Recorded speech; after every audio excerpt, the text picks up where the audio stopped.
Hi, everybody. Michelangelo Badio here with another installment of No Boundaries. Joey's here too, and I've been thinking a lot. Too much, but that's not unusual. Robert, he's angry. And now we are using Acoustic today. What I'm going to be playing is the Sawtooth Jumbo Maple 6-string and also the Jumbo Maple 12-string, which is sitting right over here, resting, waiting to shred. Hi, Cynthia. I'll go through some hellos to everybody in a second. I really love these guitars. These are studio quality instruments. Listen to the intonation. They're just really, really great. Hello, Roxana. Let's see who else. Denny, how are you? Your guitar collection's looking better and better. We've got Herman Lee in the guitar competition too. So when he found out that I have, 200 guitars, real close to that, he's on a mission too. So we're kind of a little competitive about that. But I had played with Dragon Force recently, and it was so much fun. Gus G was there, who's a good friend too. He played with Ozzy. He's in Firewind, and also a new band called Seven Spires, a young band. They're not brand new, but with a guitarist named Jack Costa, which I've known since he was a kid. Now he's taller than I am, and I'm tall. And but he's a great young guitar player, and the band is really awesome. Also, too, so let's see. I've said hello to Tanya. I'm saying Alexis. I've got everything written down. I saw Denny, Brett, Nick, Roxana, and then Sasha as well. Roberto, Paul, I see Mona Gray, and I know her as another name, Jenny. And so, but I'm really happy to be here now. And I had a really cool afternoon. My mom has been gone for a while now, which many of you know that follow my career. So, I'm pretty much alone in the close family thing. No sister, younger sister, but I was hanging out with my cousin. Now, she and my mom are the same age, so she's about 87 years old, and she actually drove to my house, and then and she's she loves my guitar collection, and she's seen me play a bunch of times. But it was pretty inspiring to see somebody that age, that coherent, and can get around, can drive, and and plus I'm related to her, which never hurts. So I think somewhere in the genes, it's I'm hoping I hope for all of you, when we get up to that kind of age, that we're all mobile too. Now, what I wanted to talk about, I wanted to pick up from last week about speed kills and use acoustic. Now, let me tell you the setup that we did today. We made it really easy. I've got a microphone here. It's a condenser mic. And when I record acoustics in the studio, there's two ways to do it. One is to use a mic. You can use multiple mics. Usually, sometimes we have them like here, and it gets very intense. I'm gonna try this too. I have a bunch of picks here. It's amazing the difference in guitar picks. And I'm using my signature Chromacast pick, and it's like a Jazz 3, only more metal. But getting back to the acoustic, this is a really, really nice sounding guitar. It's a Jumbo Maple, and if you can look at the wood of this bad boy here, look at the wood on that thing. It's just incredible. It is so nice. Look at those flames. That's bad, dude. It's bad, dude. But what I love about it too, two things. When you listen, I was talking about the signal chain. I apologize. The signal chain is, we can do miking, but you have to know how to mic it because you get phase issues. There's, micing's an art form, and it's not easy to mic an acoustic and make it sound good. That's one. Or you can go direct. This is a Fishman preamp system. So we chose to do the easy way today and go direct. And what I did is instead of going through like a bunch of stuff, like for example, I love Yngwie's acoustic sound. He compresses the heck out of it. I don't at all. I like, and I think a lot of guitar players now don't use that kind of compression because they're...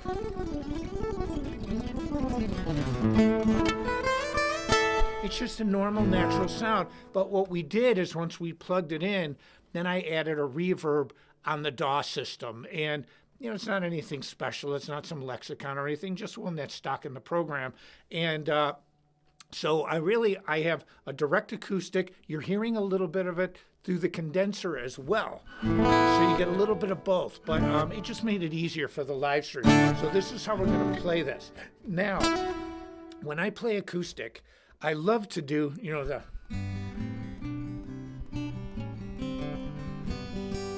I love doing finger style, but I also came up with this weird idea. See, I was so into a guitar pick when I was a kid. Death to all that didn't use picks! Death! That's how I kind of felt. And so I used a guitar pick because this is the weapon of the shred gods.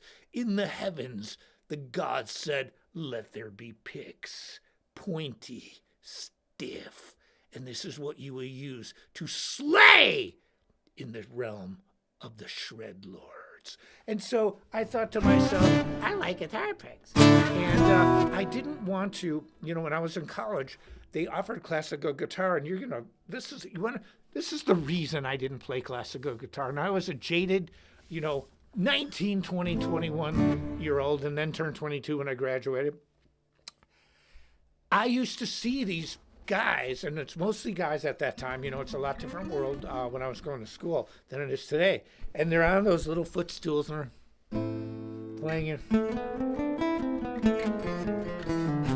And they're playing like this, and I thought, you look stupid, you look stupid, and you look stupider than stupid. And I'm like, stupid, stupid, stupid, stupid. Ain't gonna get no chick sitting there going, I love you.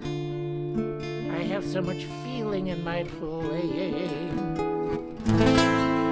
So I said, I cannot play like this. So what I did was, I started using my own type of technique where I used my fingers and a guitar pick. And I did that in the song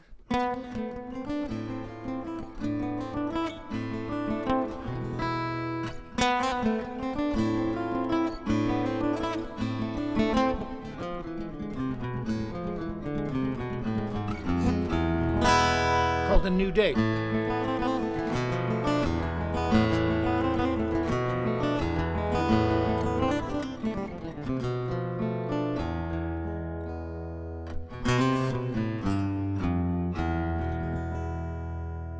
Here's one of my favorite parts. I like. I love that. Like I'm not going to sit in the hallway and look like one of the guys in my classes. I'm telling you, when I was in college, I used to see it, just guy after guy.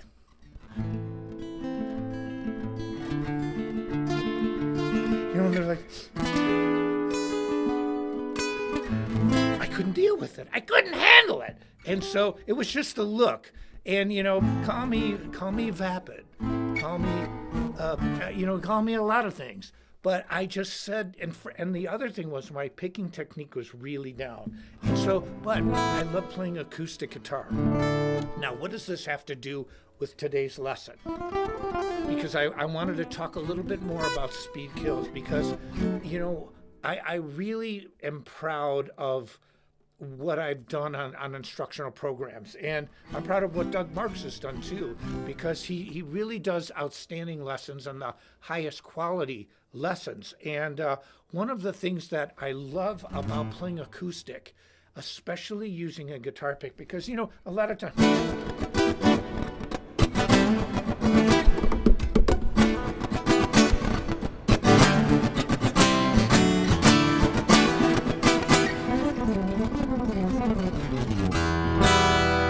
You know what I mean?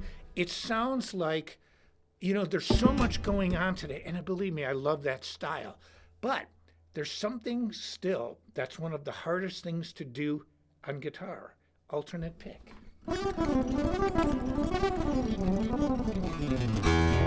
And so what people rely on today, tapping now is more prevalent in guitar than it's ever been. And there's so many great people that tap. This is, and it's not a criticism, it's a critique of tapping. One of the things that it does is it makes you sound like every other tapper. It's very, very difficult to come up with, if you hear 20 guys that are ripping using tapping, it's very difficult to discern who is who. Now, that's not a criticism, it's an observation, because it's a very valid technique. I love it, and I use it. But when you hear a person with a pick, now granted, if it's Eddie Van Halen tapping, that's a different thing, because there's always going to be that one person that shines out, that stands above the rest. I mean, it just happens. Van Halen is unique unto himself. Just like Zakk Wylde using EMG pickups. I like EMG pickups, but it's very difficult to get your own sound using those. They have their sound. And for guitar players who don't have that tone in their fingers or are don't practice that much, you get a good sound. But it's not your sound, it's the company sound. And Zakk Wylde just rips and tears those pickups. He sounds like Zakk Wylde. He's the only one I know. I can't think of virtually anyone else that uses EMGs that you can say, wow, that's their sound. But conversely, Steve Vai and Eric Johnson, John Petrucci, look at me with these sad face EQ, low bass, low treble, a lot of mids. And so the plectrum was so important to me, even when I played acoustic guitar. And I also practiced the techniques of speed kills on acoustic. But I'm going to just play. I just want to show, like, for example, this is one of my songs. Now, I don't use a capo. I love capos, especially when you play high.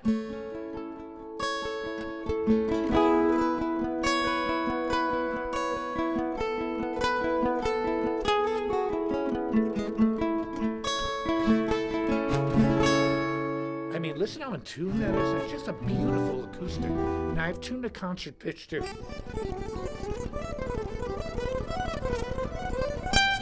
Now, when I use a guitar pick, ultimately, where do you put your hand? If you have a free-floating system, you can put it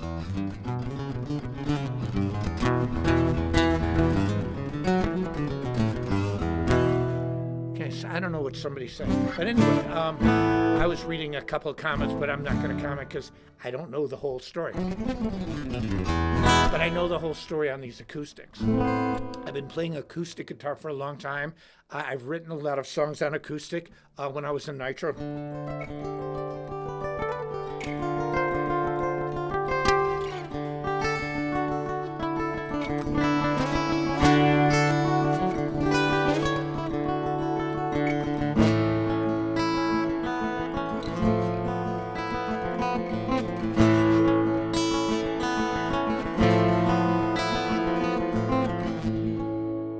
See, when I played this, other guitar players might do fingerstyle. Not moi. I used a pick. So what I did is I used my pick and simulated, when I played the song Long Way From Home from Nitro, virtually every note was worked out. It wasn't just some random playing. So I knew, and there were some great chords.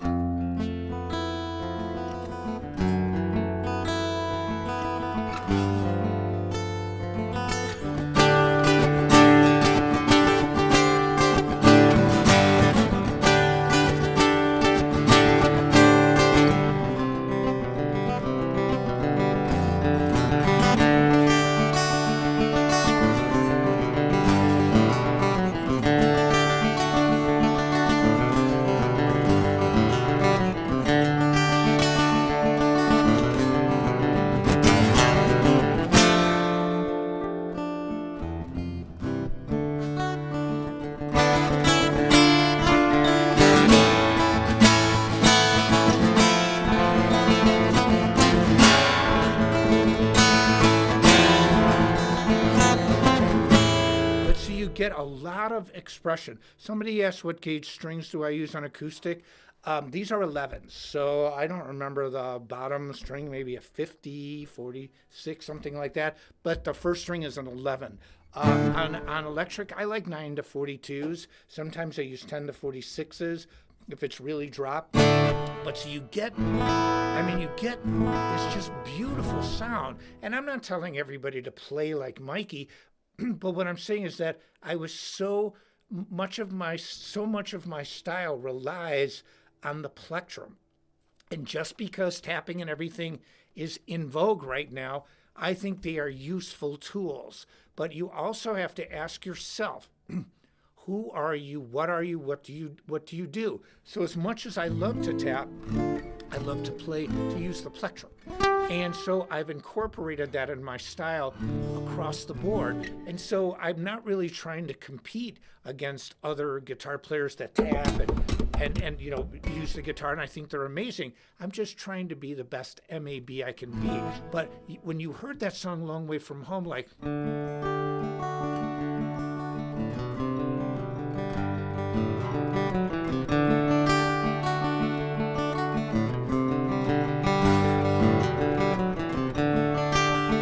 every note was worked out. And then I had like, and when I was a kid, we used to write, like, I used to come up with all these different types of tunes, like, for example, that.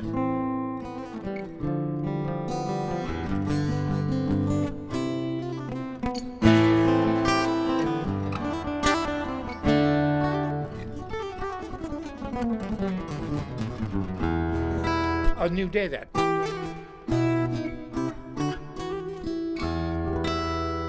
I wrote that when I was 16, and I've always wanted to play it, and I did it. Yeah, Dust in the Wind, it's great. Somebody asked what kinds of picks I use. Hey, JD, yes, A Long Way From Home. They're the Chromacast jazz style pick, and it's a 1.3 millimeter. They're really great. They're really pointy. They're kind of like a Jazz 3, but with this type of pick, it's Delrin. And so it's really brittle, but it's got a brighter sound than a jazz pick.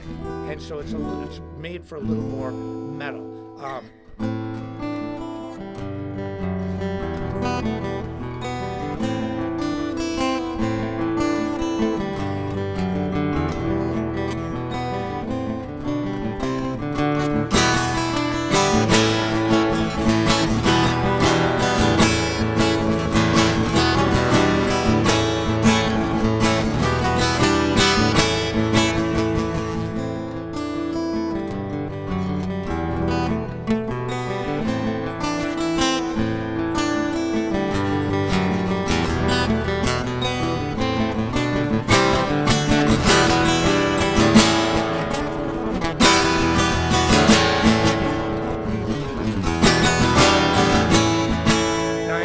Other things like this, it's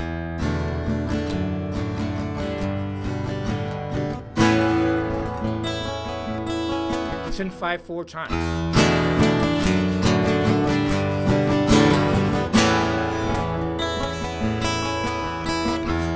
And see, I orchestrate things. For example, I have this riff.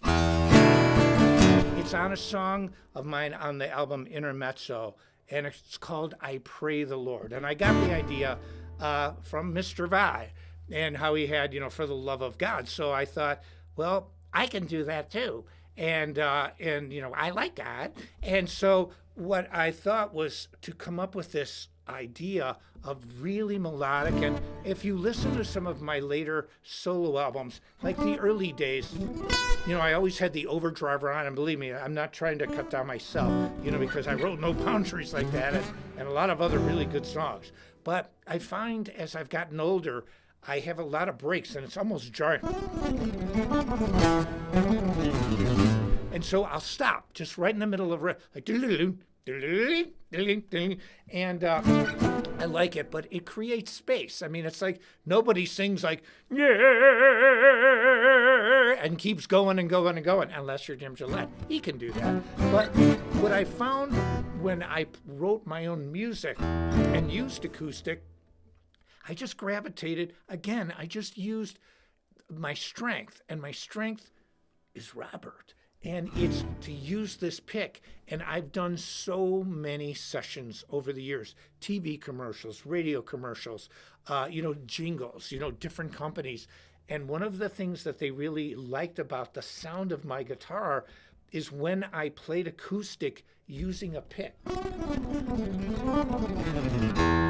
Because it really cut through, and I could copy violin lines. And so it made it where it was a sound that sounds very pleasing in the studio. And then I'll talk a little bit about how it relates in Speed Kills. But let's, for example, this.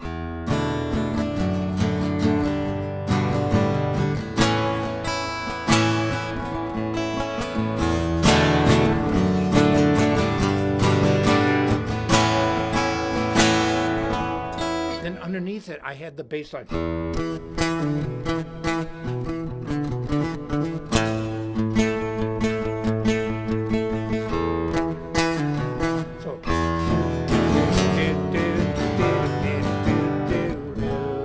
And then I would go to the third. Now, so there's two unique parts. So you have one part.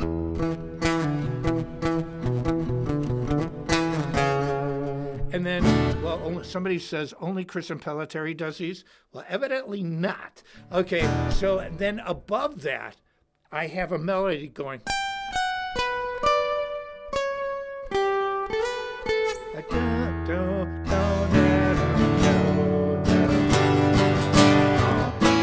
And so you have all this orchestration going on, and that's how I hear it in my head. I hear orchestrations versus the one style that does all on guitar. And so this pick came in so, you can hear it. Now play the 12th string. Now here's how you can relate this to Speed Kills. I'm going to say unequivocally that Speed Kills is probably, if you want to learn how to get faster and just learn pure technique, it's still one of the best ones that's ever been done. And I'm not trying to blow my own horn on this. I did the research for you, and I did it for me too. I'm a student of history, and I know a lot about the past, which doesn't mean that I don't make mistakes in the present, because nobody's perfect, but it means that I understood what came before me.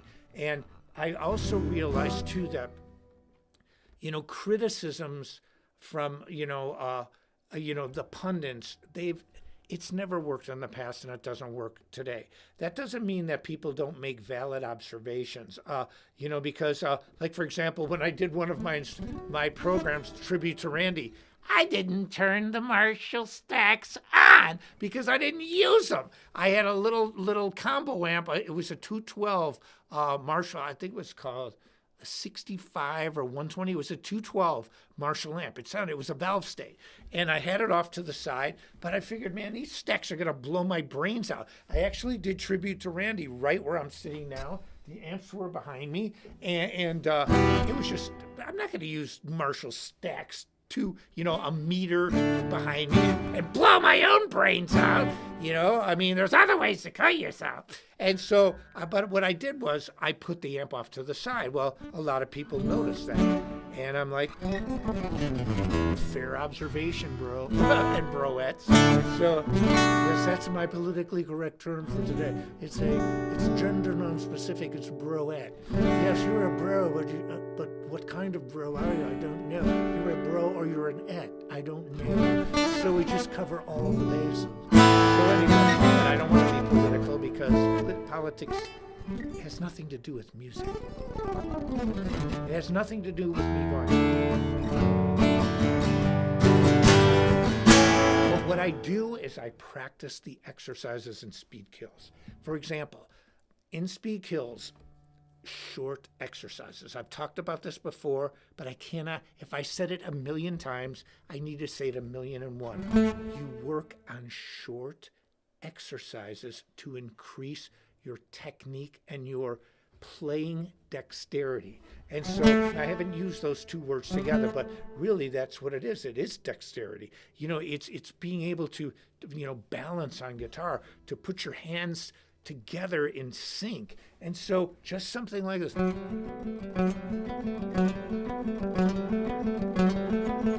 Okay, alternate picking.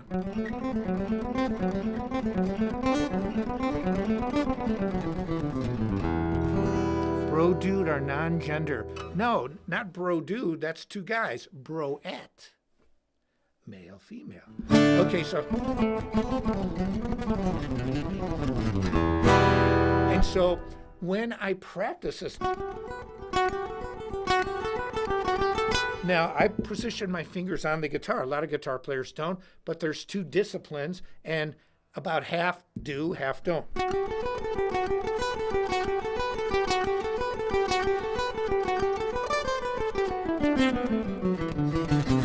See, that's without, that's like this. That's the other technique.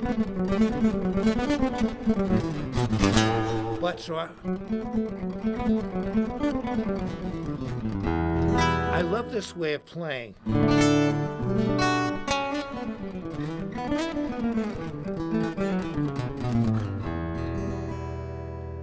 I mean, listen how in tune that is. These guitars are truly beautiful. And one of a big compliment I got recently was, how were you able to, 2 years ago, nobody had heard of Sawtooth, and all of a sudden everybody knows Sawtooth. And, I was saying it's a combination of things. One, you have to have great instruments, because people sometimes, and again, this just people, and some people just don't want to be win-win. They want win-lose. I'm win-win. If I win, you win. If I tell you honestly about a technique, you win and I win, because you have helped me become a better guitarist. Because if I'm completely honest with you about what I do, how I do it, and I've been around so long and it still works so good.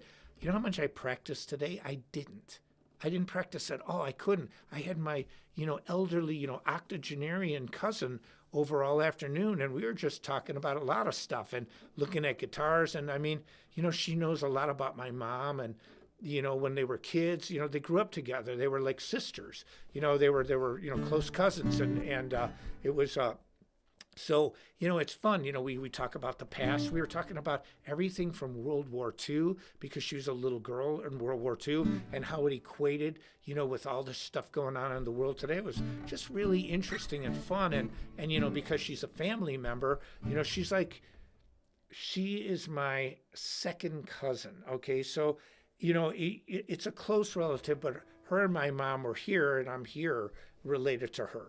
And so, but, it was just great, and we, I make time for my family when I can. And, I always try to devote 100% to whatever I do. And, and with the acoustic guitar, with these Sawtooth guitars, one of the things that I'm really proud of is that everybody knows the name that plays guitar now, or most of the people. I can't say everybody, that's 100%, nothing's 100%, but it starts off with great guitars. Look at the wood on these guitars. Look at this. I mean, it is incredible. And so, but it's got a Fishman preamp system in it. I mean, look at that flame. I mean, the flames are incredible. And I mean, it's beautiful inlays, Grover tuners, Fishman preamp system, but they have something that virtually I'm not going to say every company, but most companies do not. The owners are passionate about it. There's multiple owners of the company. There's multiple divisions of the company. They run this thing like you would not believe. Their warehouse facility is gigantic, bigger than my former company. But they know how to manufacture. See, a lot of times you get a prototype of a guitar, and it's like, dude, this rules, bro. You get the sample, as they call it. And then all of a sudden the production model comes in, and it sucks. The neck, you can hit baseballs with the neck, bro. The sound sucks. And just everything about it's wrong, because the factory's got your order. Now, every big guitar company, big ones, have to have manufacturing to produce the amount of instruments that people want. I mean, that's just the way of the world. But the difference between Sawtooth and almost everybody else is how close they monitor the manufacturing. I mean, everything from screws, every little detail on these guitars is something that Sawtooth goes over. So when you get a guitar like this, I have to admit, my former guitar company, it's no criticism to them. I never could use their acoustics in the studio. I just couldn't. They weren't good enough. They didn't sound good. They were thin. But listen to the low end here. There's two ways to there's two criteria that I look for immediately on an acoustic. Low end. The first thing you listen to is low end. If it's lacking, your guitar's sucking. And so you hear a beefy low end like an old Martin or something like that. That's, I've known this since I was a teenager. I used to play these old Martin guitars at a music store that I worked at, the Music Gallery in Highland Park, and one of the guys that worked there had this beautiful old Martin. And I remember listening to it and hearing this booming bass and going, I've never heard acoustic sound like that. And so that's first, Sawtooth has it. Then secondly, intonation. Now, I have not touched my tuner pedal. I'm going to all I'm using is a tuner here. Now I'm in concert pitch. I'm looking right now. Everything's still perfectly in tune.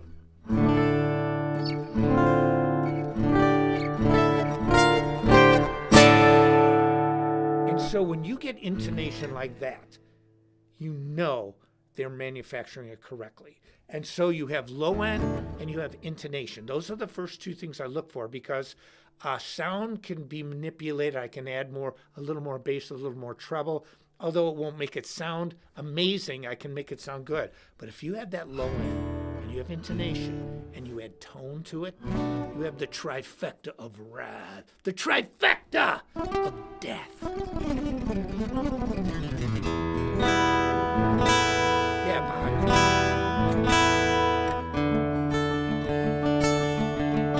going to just play a little bit, one of my songs. It's called Dreaming of 1986. Now, I used a capo on the album. I'm not going to use a capo. And here is the song down in this is in concert pitch. It's not tuned out. And then I'm going to play the 12 string. But I really like this song because when I was in Nitro, we used to go up to Topanga Canyon, and we lived in Woodland Hills. We were an LA band. I lived in LA for many years, and we had this tree in Topanga. It's kind of the the foothills of the mountains, and it's kind of quasi desert, but there's trees. Some can grow, and so we had this tree called the music tree, and I would just go there and play, and then I'd bring a cassette and record, and we would work on songs. But a lot of times I just go by myself, and I was goofing around, and I have all these different tapes of me playing back then acoustic. And when I was goofing around, not goofing around, but when I was working on my last album, More Machine Than Man, I was required by the record company to write 13 new songs, which I did. I mean, I've written hundreds of songs. But so I released 13 new original songs on my last record. And I wanted to do an acoustic. And I was like 3, 4 in the morning. And I started goofing around with this. And I just came up with the song and recorded it. It was like one take. I didn't use the recording that I did to write the song, then I re-recorded it. But I actually wrote this just all at one time. I just put the DAW system on record and went.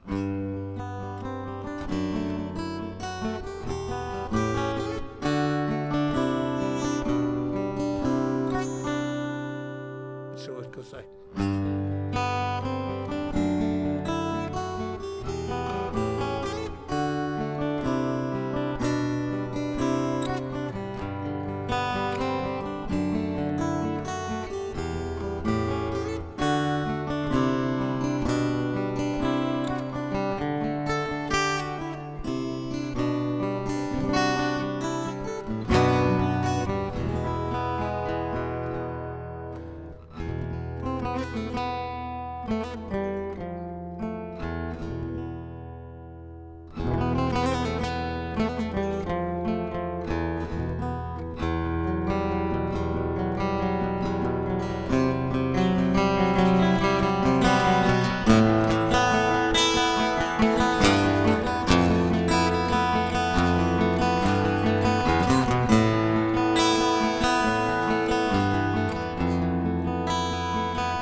Now, I can do this all day. What does this have to do with speed kills? It's really difficult if you're used to electric to play acoustic.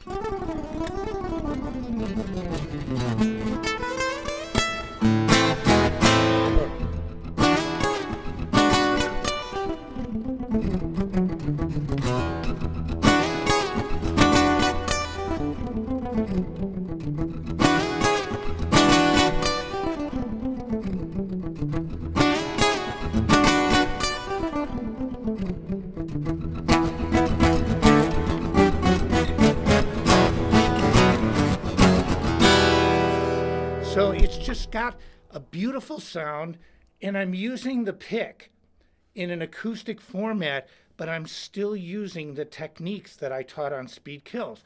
I'm using alternate picking, I'm using economy picking up. Even when I played No Boundaries.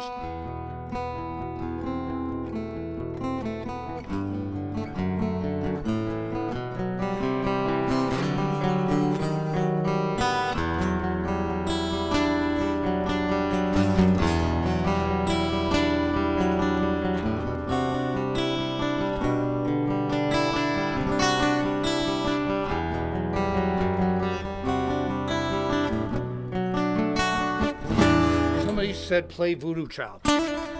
Okay, on acoustic. Now I don't have a wah set up, so I'm going to simulate the wah. I did this on stage once because I was. That's another thing. I didn't buy into the idea of using a wah for that sweet spot. You know, like you can go wah, wah, wah, wah, wah, wah, wah, wah, wah, wah, wah, wah. Sounds like Joey. Okay. Wah. And so a lot of people love using wahs, but what they do is they find, because a wah really is a sweep of EQs, like so it sweeps through an EQ. And like, for example, a crybaby is more of a narrow bandwidth where you get some that are wow, but you really don't want that. You kind of want it narrower. Wow. So it goes from low to high frequencies, and that's what gives you that wah sound. I didn't have a wah, and we did Voodoo Child, and I was actually, believe it or not, in Israel doing this, my one and only time playing there. So I had the whole audience. I said, please, can you help me on this Voodoo Child? Because, see, I'm an elitist. I'm a jazz aficionado. So we don't use wahs and jazz unless we're going.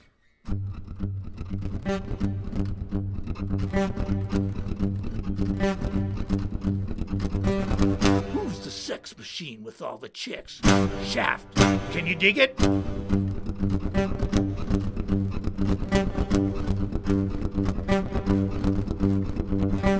People know that. If they know that, wow, it was a huge hit song. Like, who's that sex machine with all the chicks? Shaft, you damn right. And so, but I love that.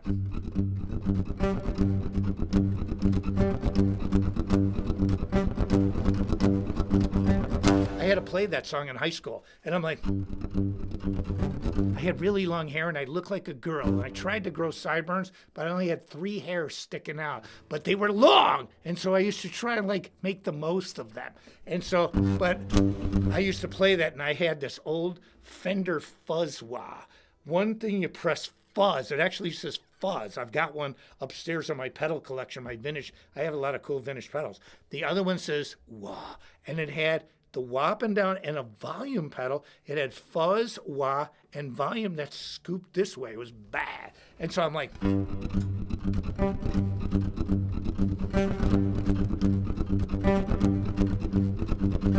if I had a wah, it would sound good. I swear to God, it would sound good. But so what I did with Voodoo Child, yes, I do sound like Thurston Howell, because I think, yes, I'm a jazz elitist. Somebody wrote that. Yes, I think that what I think is pure. What I think is jazz. Jazz is the only way, unless you listen to classical music with Bartok and Beethoven and Mozart. And so we are the elitists. We know more than you because I don't know why, because we think we know. But we are the elitists, so rock and roll shred. What does that mean? Steve Vai, Joe Satriani, John Petrucci. That's not music. That is just fast noise. Not even David Gilmour's music. That's blasphemy! No, we're talking about Charlie Christian. We're talking about Joe Pass. And so, you know what I say to those people? Shut up! And I'm goofing around, but yeah, I think about this. It's like, don't you know who I am? Don't you know? And like, no, and I don't even care who you are. And so the point is this, the wah. So here's how I would play Voodoo Child on acoustic.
I'm standing next to a mountain, shouting down with the edge of my hand.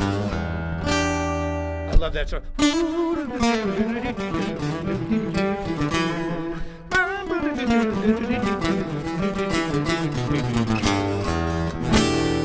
Yeah, I love it. Stormtrooper.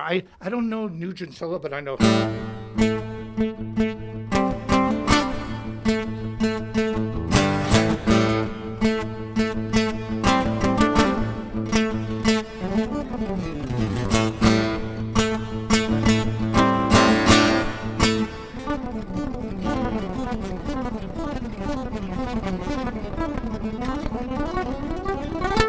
And see, just things like that.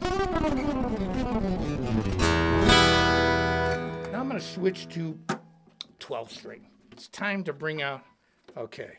Yeah, somebody said I sound like George Benson a little bit. I love George Benson.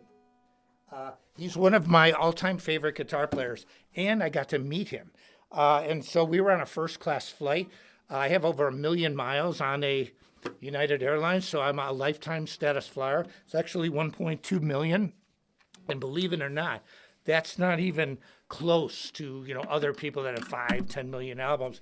But somebody said play Little Wing. Now I haven't actually. Tuning 12 strings is not fun. But I'm gonna let's see if I can play Little Wing on a 12.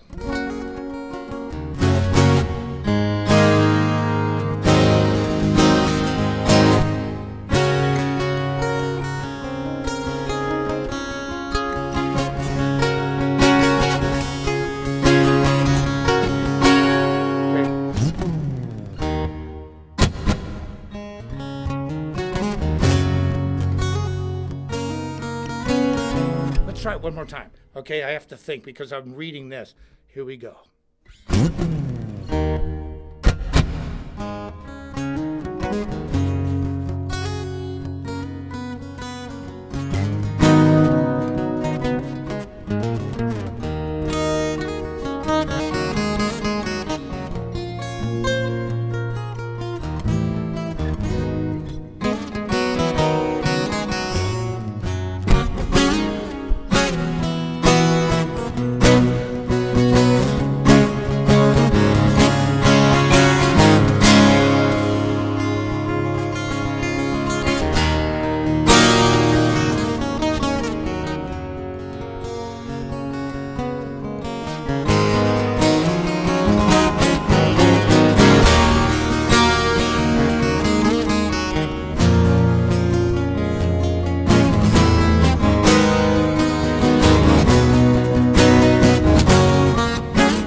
I'm telling you, these guitars rule. You know, people at first, when I said, you know, I'm going to Sawtooth Guitars, are like, you know, some people thought Dean, you know, kicked me out or something. Look I love Dean Guitars. The owner died. He was a good friend. He was a close friend, a family member. I didn't agree with the new regime. That's all there was. I don't have any animosity towards the current company. It wasn't for me. You know, times change when, you know, it's when new people move in and you know, when you're used to working with a certain group of people, you have a choice. You either adapt to the new group or you leave. Well, I decided to leave because I really love working with the people at Sawtooth. They're just brilliant. They're passionate. They're musicians. You know, I don't want to say, you know, run by musicians for musicians, because that implies to me a bunch of dummies. All right, you know, I know a lot of musicians who don't know anything about business, and so that's because they ain't musicians full time. And I'm not criticizing them. I'm just saying that most musicians, you know, have other jobs. Well, with Sawtooth, it's just completely different. They're a California-based company. They think differently in everything they do. I was blown away when I first met everybody. But I believe in the company and I believe in the guitars. Look at the wood on this bad boy. It's another maple masterpiece. And so, but I mean, I spent, 30 seconds tuning it. But listen, just a...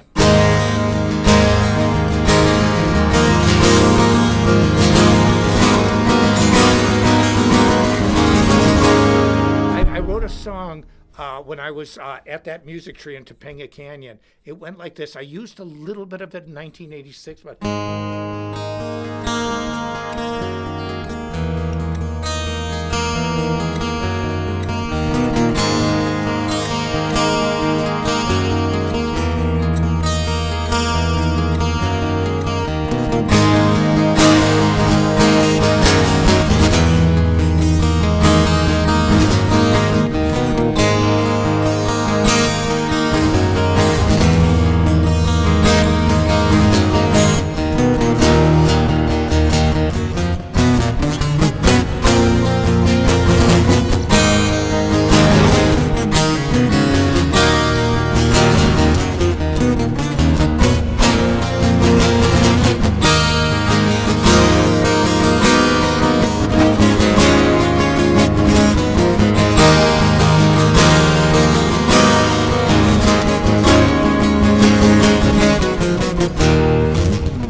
This. I use this in A New Day, just this motive right here.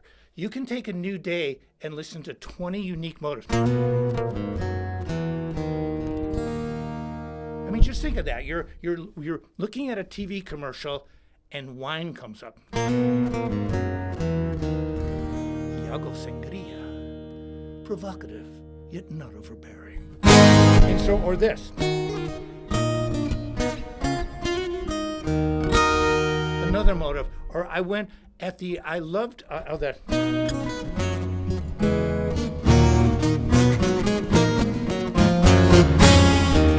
There are so many different things in the music that I write that it's sometimes, see, I write different than most instrumental guitarists. Probably Joe Satriani would be the closest. And the reason I say that is because he has always a melody, like even this.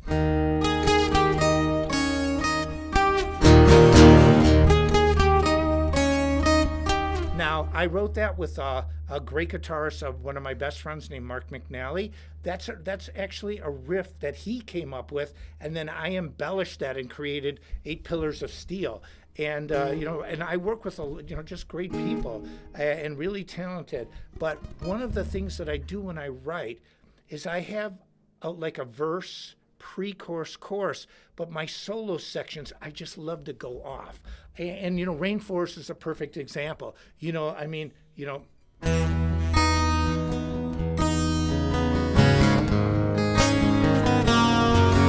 then, you know, the chorus.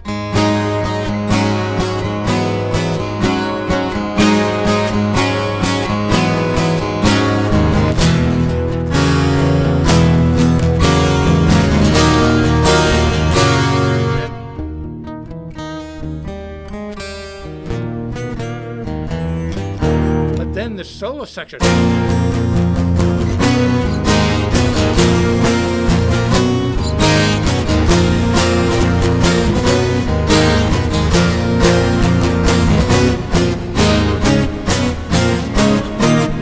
Just went off.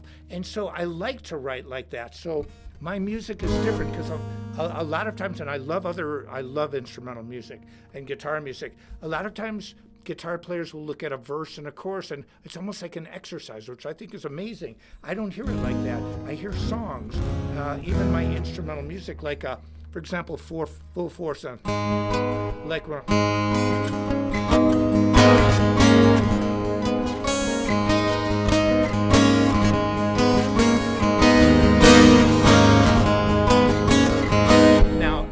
record, it's instrumental, but I'm gonna play you a little bit of my original version of Full Force.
Get the idea. Now, let's summarize all this. One of the things I forgot to say too, Metal Method and Doug Marks are, we're super close. We're like family. And, I've worked with him forever, since the very first Speed Kills. We have a really cool website. It's learn2shred.com. Learn-to-shred. And so we've put together a brand new website, brand new ordering system. Everything's downloadable, super high definition, but the techniques work. I mean, and this is, I'm not trying to make excuses. You know how much I played before this live stream today? We just did a check.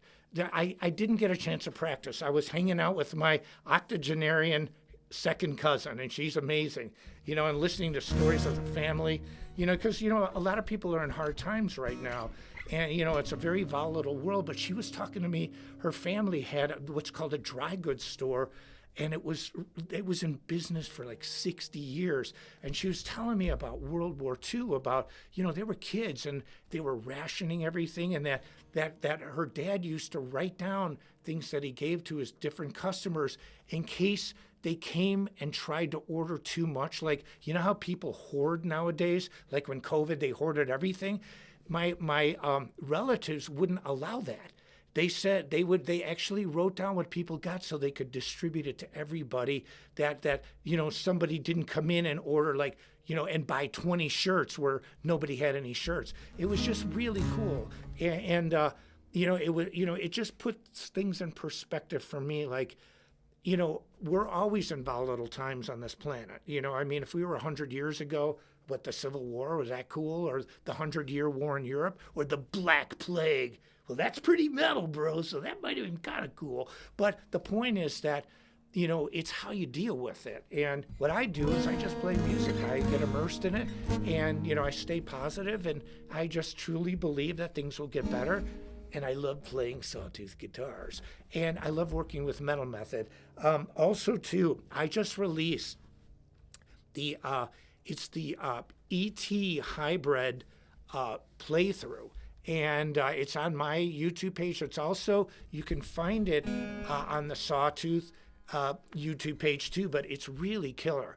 Because what I did is I used every single tone. I have one for the ES series too. In other words, the 3 single pickup, and there's like 20-something sounds, 23 or 24. I actually plotted out which sounds I was going to use in different parts and switched in one take. Now, and you can see in one time, I almost got confused. I was like, where am I? But I left it because it's real. And I think that's, if you get anything, when you see these live videos, I mean, Speed Kills, it was analog. That was an analog linear editing. There's no way to cheat on that stuff. And so, it was real, it's in your face. And I love to play like that. But I can't say enough about Sawtooth guitars. We have an app. It's the Go DPS Music Live app. We have all these great things in place to help you. The guitars are just amazing. I mean, the more that I play the instruments, the more that I love working with the company, because it blows me away that they can make guitars this good, but they're so good at manufacturing, they can charge a decent price for you. And, things have gone up outside of our control. One of the things that has heavily affected prices is shipping. And, it's supply chain. You hear this all the time, but it's affected every industry, including the guitar industry. So, if a container costs X amount of dollars, well, now it costs 5 times as much to ship the same amount of guitars. That's got to affect somewhere. And so, we're dealing with some very volatile economic times, but Sawtooth is still keeping the prices good and keeping guitars in stock. Anyway, this is a long one tonight because I was just into playing, and I'm into it when I start to sing.